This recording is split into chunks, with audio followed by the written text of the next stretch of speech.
mouvements citoyens, les organisations de la société civile et la population tout entière ne demandent que la paix. La paix et le retour des déplacés dans les entités occupées. Mais nous disons, il y a déjà beaucoup de mois que Bunagana a été pris par le M23. Nos militaires ont fui. Il y a eu progression sur Rutshuru, sur Kibumba, dans Nyiragongo et même dans les Bwito.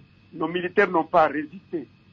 Et nous assistons au déplacement massif des gens qui sont pris en otage dans les entités prises par les rebelles terroristes du M23. Et nous disons, qu'est-ce que nous faisons? Qu'est-ce que la population peut encore faire pour que nous puissions encore recouvrer la paix? C'est ainsi que, par rapport au communiqué de Luanda, qui disait qu'à la date du 15, le M23 devait rentrer dans son dernier retranchement, la route Goma-Butembo devait être ouverte, nous disons que la force de l'EAC, elle ne fait presque rien, elle se comporte comme des touristes, elle prend des engagements des zones tampons de Kibumba et de Rumangabo, avec le M23, et nous pensons qu'ils sont un peu plus attachés aux revendications de M23 parce que chaque jour qui passe sont les gens qui souffrent dans les camps de déplacés, il n'y a pas école, les gens ont quitté leurs champs, les gens souffrent dans les camps, les coûts de vie deviennent difficiles dans la ville de Goma liés à la fermeture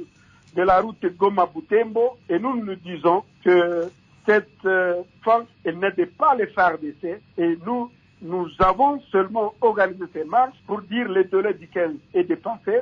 Nous voulons voir les offensives vers les positions de M23, que les forces de EAC aux côtés de FARDC puissent enclencher déjà des combats pour libérer les entités et voir la population rentrer encore dans sa vie normale. La société civile a déjà refusé des négociations parce que ce sont ces négociations qui, depuis longtemps, ont essayé de rendre presque inutile et inactive notre armée. Quand on donne les postes aux rebelles, les postes au niveau de l'armée, au niveau de la sécurité, au niveau de l'administration, c'est ce qui est à la base aujourd'hui de cette faiblesse que nous remarquons au niveau de nos institutions. La société civile a déjà refusé qu'on puisse congratuler et remercier les rebelles pour avoir des postes. Nous disons que notre gouvernement ne doit pas être quand même dorloté comme une jeune fille avec des négociations pendant que les gens sont en train de souffrir tous les jours. Nous savons que nous avons une armée.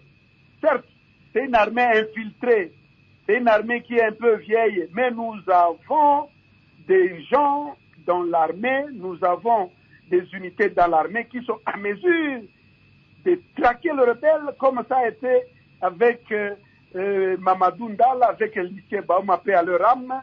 Et nous disons que seulement nous demandons le mot d'ordre du président de la République pour dire que les négociations, les dialogues, comme nous avons vu, ne font aboutir à rien.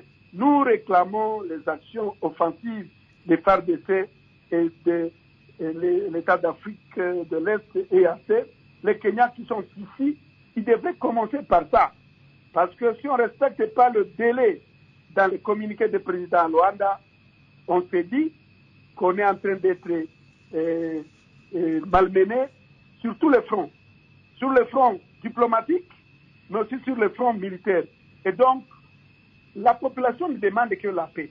Et comme les négociations ont échoué visiblement, nous voulons qu'il y ait des offensives. Pendant que l'M23 dit laisser Rumangabo, dit laisser Kibumba, il progresse dans Nyamilima, il progresse dans Bwito. Nous disons ça, c'est que le retrait. Et donc, cette marche, et les autres vont continuer, quoique réprimés, nous, la population, nous allons continuer à le faire parce qu'il n'y a jamais eu une guerre qui a été vécue sans l'appui de la population. Nous demandons à notre gouvernement d'activer les batteries parce que nous sommes en train de voir qu'il y a risque de balkanisation et que c'est peut-être la première voie de balkanisation avec cette force EAC qui ne fait que dorloter le rebelle du M23 qui ne respecte pas. La population elle est déçue de notre armée parce que elle voudrait voir que notre armée seule puisse conquérir Parce que le voisin, l'étranger, ne viendra pas rassurer ou assurer la sécurité dans votre pays au maximum.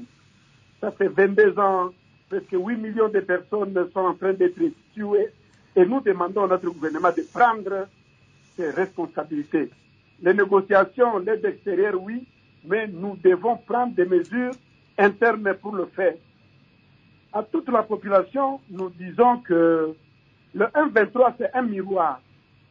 Mais tandis que certains pays africains, dont le Rwanda, l'Ouganda, certains pays de l'Europe aussi, et des États-Unis, sont le cadre de cette guerre qui ne voit que les intérêts, qui ne voit que les ressources minières de notre pays.